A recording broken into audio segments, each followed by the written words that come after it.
Good morning, all. Today, we are going to talk about how the rural marketing had evolved in India over a period of uh, half a century, kind of a thing. So, the first phase was noticed, which was prior to 1960s. So, it was mostly from the independence of India, 1947 till 1960s, where marketing of rural products in rural and urban areas is more in terms of the agricultural inputs. It was more of an unorganized sectors where uh, people were cultivating whatever was available or made available to them, and they were just sharing the thing with uh, with the uh, with the consumers who are ready to purchase their things at a specific cost.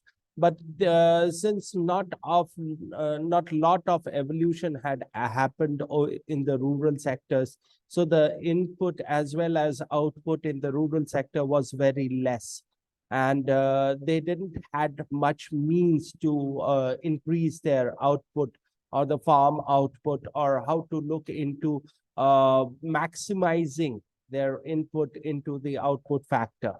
So in that time itself, Pandit Nehru came up with the 5-year planning, which was more in terms of development of the Indian economy.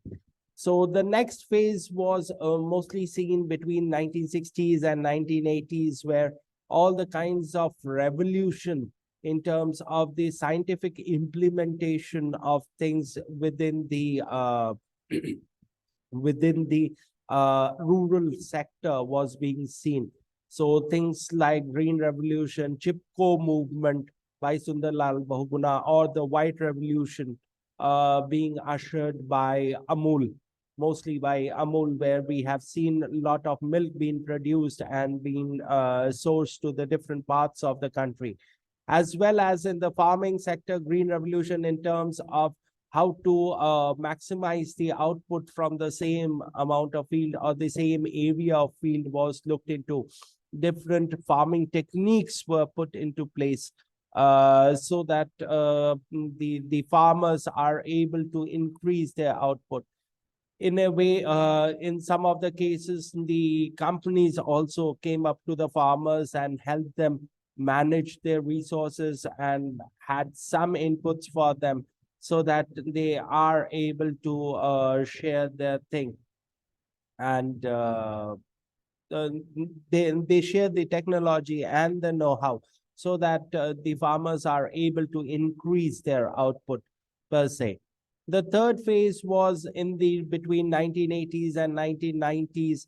1990s, we have seen the economy being opened up, or the open economy system being put forward by Mr. P.V. Narasimha Rao and the then finance minister, Mr. Manmohan Singh, which increased the demands of the products in the local market, as well as government had started exporting the farm output, which was more than the country had needed.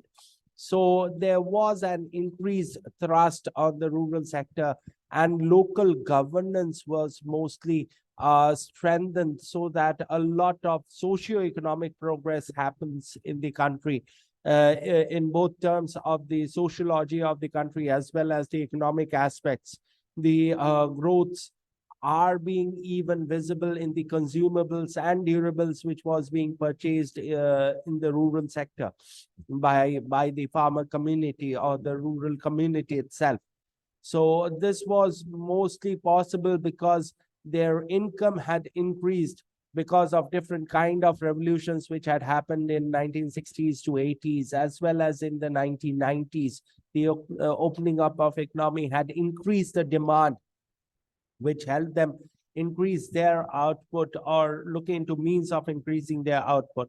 And the fourth phase is being seen post the 2000 thing, where being rural was the mantra for India, where high value products and services were even looked up by the rural sector because their disposable income has been increasing over a period of time.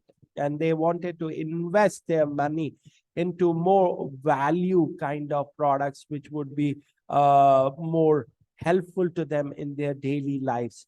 Even the government initiatives have to be commendable, or rather was commendable, in terms of giving them different kinds of loans to increase, in addition to doing the farming sector. If somebody is aware or is knowledgeable about different handicraft things, they could take up loans and do these kinds of activity to increase their, supplement their income from the rural sector, or supplement their income from the production of the vegetables and the other farm sector products.